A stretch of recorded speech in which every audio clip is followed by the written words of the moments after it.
Hello friends, welcome to defence matrix. तो जैसा कि हम जानते हैं LCH प्रचंड को इंडियन एयरफोर्स में इंडक्ट किया जा चुका है और अब इसको इंटीग्रेट करने की कोशिश करी जा रही है आर्म्ड फोर्सेस के ऑपरेशन में, जिसके अंतर्गत एक एक्सरसाइज जो है वो कंडक्ट करी गई है खारगा स्ट्राइक कोर के साथ, जहां पर indigenously build Arjun mark 1 tank को LCH प्रचंड के साथ एक्सरसाइज में यूज किया गया। तो एंटी आर्मर और एंटी सरफेस रोल्स जो हैं वो प्राइमरी रोल्स हैं LCH प्रचंड के। और अभी की बात करें तो LCH प्रचंड के वेपन पैकेज में एक 20 मिलीमीटर की कैनन आती है, करीबन 400 राउंड्स इसके कैरी करने में सक्षम है। साथ ही साथ ये 70 मिलीमीटर के रॉकेट्स भी फायर कर सकता है, जो कि गाइडेड भी हो सकते हैं। बाकी एयर टू एयर के लिए ये फ्रेंच मिस्त्राल मिसाइल को यूज करता है। तो फिलहाल के लिए जो पूरा वेपन पैकेज है, चाहे हम रॉकेट की बात कर लें, चाहे हम गन के टरेट की बात कर लें, गन की बात कर लें और एयर टू एयर मिसाइल की बात कर लें, ये फ्रेंच ओरिजिन का है। तो इंडियन ओरिजिन की एंटी टैंक मिसाइल ध्रुवास्त्र या फिर हेलिना, इसका डेवलपमेंट जो है वो चल रहा है और फिलहाल के लिए इसे ALH रुद्र से ही फायर करके देखा गया है, LCH प्रचंड से फायर करके नहीं देखा गया है। पर क्योंकि ALH रुद्र से फायर करके देख लिया गया है तो LCH प्रचंड के साथ इंटीग्रेशन जो है वो बहुत ज्यादा समय नहीं लेगा और आने वाले कुछ समय में ही इस मिसाइल को इंटीग्रेट कर दिया जाएगा LCH प्रचंड से। बाकी एयर टू एयर के लिए भी हमारे द्वारा विशोराड्स जो हैं वो बनाए जा रहे हैं। हाल ही में DRDO ने शोल्डर माउंटेड विशोराड का टेस्ट किया हुआ है, तो उसका ही एक वेरिएंट जो है वो एयर टू एयर के लिए भी बनाया जा सकता है, जो कि 8 से 10 यानी कि 8 से 10 किलोमीटर की मारक क्षमता वाली मिसाइल हो सकती है। तो इंडिजिनस वेपन पैकेज का जो डेवलपमेंट है वो हमारे द्वारा चलाया ही जा रहा है, पर अगर प्लेटफॉर्म के वेपन्स इंपोर्ट भी किए जाते हैं तो इसमें कोई परेशानी नहीं है, क्योंकि ये कोई ऐसी फील्ड नहीं है जो कि बहुत एक्सपेंसिव हो या फिर आप यहाँ पर कंप्लीटली डिपेंडेंट हो रहे हो। तो 100% इंडिजिनाइजेशन चाहिए, ये बात बहुत अच्छी है, पर कैपेबिलिटी में इसके लिए हमें कॉम्प्रोमाइज नहीं करना चाहिए। अगर हमारे प्लेटफॉर्म के लिए बेटर वेपन जो है वो बाहर अवेलेबल है तो उसको हम ऑप्ट कर सकते हैं। तो इसी पर हम विस्तार से बात करेंगे, लेकिन इससे पहले जितने भी डिफेंस एस्पिरेंट्स हैं उनके लिए एक इम्पॉर्टेंट मैसेज है। तो अनअकैडमी का डिफेंस एग्जाम्स स्कॉलरशिप टेस्ट जो है वो कंडक्ट होने जा रहा है नवंबर 13 को। तो ये कम्प्लीटली फ्री टेस्ट है और अगर आप CDS, FCAT या फिर NDA के एस्पिरेंट हैं तो उसको दे सकते हैं। डेट याद रखिए, नवंबर 13, समय है सुबह के 11 बजे। इसमें आप 100% स्कॉलरशिप जीत सकते हैं या फिर अच्छे खासे प्राइजेस जीत सकते हैं, जैसे कि रैंक 1 के लिए एक 5G स्मार्टफोन हो सकता है करीबन 40,000 रुपए की कीमत का, और रैंक 2 से 20 तक को 1000 रुपीज के गिफ्ट वाउचर मिल सकते हैं। बाकी स्कॉलरशिप आपको 100% तो मिल ही सकती है। तो जितने भी जरूरी लिंक्स हैं वो आपको डिस्क्रिप्शन में मिल जाएंगे। हमारा रेफरल कोड याद रखिएगा, मैट्रिक्स10 है, तो आप यहाँ पर रजिस्टर कर सकते हैं और समय आने पर ये बिल्कुल मुफ्त एग्जाम जो है वो दे सकते हैं। बाकी अनअकैडमी के बैच कोर्सेज भी चालू हो रहे हैं। अगस्त्य NDA 1 के नाम से NDA एस्पिरेंट्स के लिए बैच कोर्स जो है वो चालू किया जा रहा है नवंबर 17 से। तो यहाँ भी एनरोल करने के लिए डिस्क्रिप्शन में दिए गए लिंक पर जा सकते हैं और हमारा रेफरल कोड मैट्रिक्स10 यूज कर सकते हैं। तो आपकी तैयारियों के लिए बेस्ट ऑफ लक।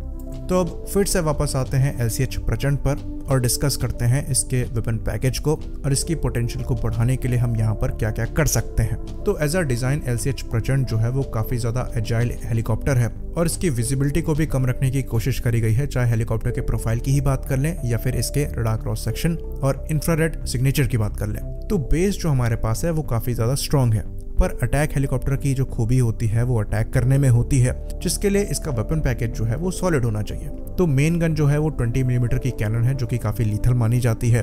बाकी 70 मिलीमीटर के ये रॉकेट्स फायर कर सकता है, अगेन काफी लीथल है। पर एंटी टैंक रोल में जो वेपन्स यहाँ पर यूज किए जाते हैं वो काफी लिमिटेड है। अभी के लिए यहाँ से हेलिना मिसाइल या फिर ध्रुवास्त्र को यूज किया जाना है, पर ऑप्शंस जो हैं वो काफी ज्यादा अवेलेबल है। हेलिना मिसाइल की अगर बात करें तो हेलिना मिसाइल एक 3rd जनरेशन की एंटी टैंक मिसाइल है, जो कि इमेजिंग इंफ्रारेड सीकर को यूज करती है और 7 से 10 किलोमीटर के डिस्टेंस पर टारगेट को डिस्ट्रॉय कर सकती है।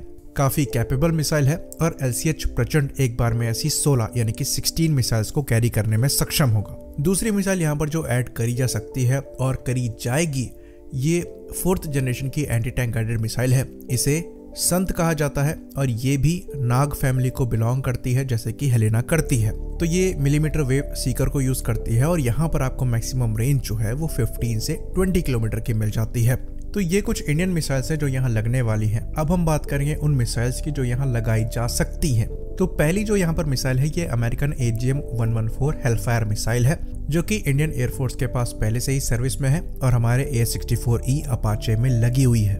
तो इस मिसाइल के कई वर्जन्स हैं।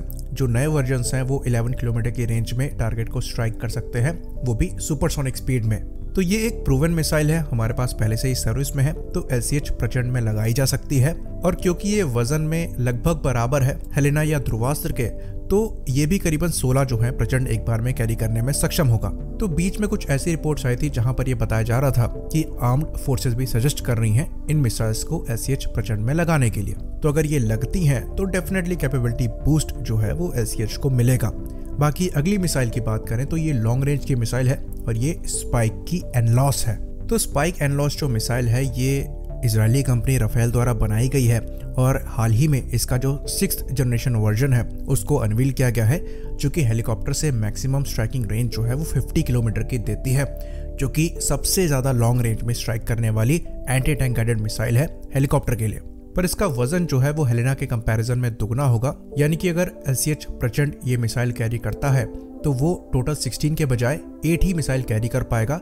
लेकिन ये 8 मिसाइल से काफी ज्यादा लीथल साबित होंगी और सबसे अच्छी बात, जो हेलीकॉप्टर है वो सेफ डिस्टेंस में रहते हुए टारगेट को निशाना बना सकेगा, क्योंकि ये मैन पैड्स की रेंज के बाहर रहेगा। तो AH-64 अपाचे में इसको पहले ही लगाया जा चुका है, LCH प्रचंड में भी इसको लगाया जा सकता है। लॉन्ग रेंज में टारगेट एक्विजिशन के लिए ड्रोन को यूज किया जा सकता है और उसकी फीट को यूज करते हुए मिसाइल को लॉन्च करके टारगेट को डिस्ट्रॉय किया जा सकता है, शोल्डर माउंटेड मैन पैड से बचते हुए, जो कि इन हेलीकॉप्टर्स के लिए बहुत बड़ा खतरा होते हैं, जैसे कि हम यूक्रेन और रशिया की वॉर में देख सकते हैं। तो ये एक बहुत अच्छा एडिशन हो सकता है LCH प्रचंड के साथ साथ AH-64 अपाचे के लिए, जो कि इंडियन एयरफोर्स की सर्विस में है। बाकी इन वेपन्स को इंटीग्रेट करने का फायदा जो है वो इसके एक्सपोर्ट पोटेंशियल को बढ़ाने में भी मदद करेगा, क्योंकि इन वेपन्स के साथ जो पोटेंशियल है हेलीकॉप्टर का वो डेफिनेटली बढ़ रहा है। साथ ही साथ अगर कोई कंट्री इन हेलीकॉप्टर्स को इम्पोर्ट करती भी है तो उनके लिए वेपन्स को इंपोर्ट करना भी कोई बहुत बड़ी बात नहीं रहेगी। तो AGM-114 हेलफायर और स्पाइक एनलॉस के इंटीग्रेशन को LCH प्रचंड के साथ डेफिनेटली इंडियन आर्म फोर्सेस को कंसीडर करना चाहिए, क्योंकि अब सर्विस में इसका इंडक्शन हो चुका है। अब बाकी जो स्वदेशी डेवलपमेंट है वो तो पैरेलल में चलता ही रहेगा, वेपन्स बनते रहेंगे और वो इंटीग्रेट होते रहेंगे। बड़ा गोल यहाँ पर हमने अचीव कर लिया है, जो प्लेटफॉर्म है वो हमने इंडिया में ही बना लिया है। वेपन्स को लेकर डेफिनेटली हमें कोई भी कॉम्प्रोमाइज करने की जरूरत नहीं है। अगर बेटर ऑप्शन अवेलेबल है तो हम उसे ऑप्ट कर सकते हैं। आई होप इन्फॉर्मेशन यहाँ पर क्लियर रही हो। इसी बात पर हम इस वीडियो को भी खत्म करेंगे। लाइक करिए, सब्सक्राइब करिए। जय हिंद।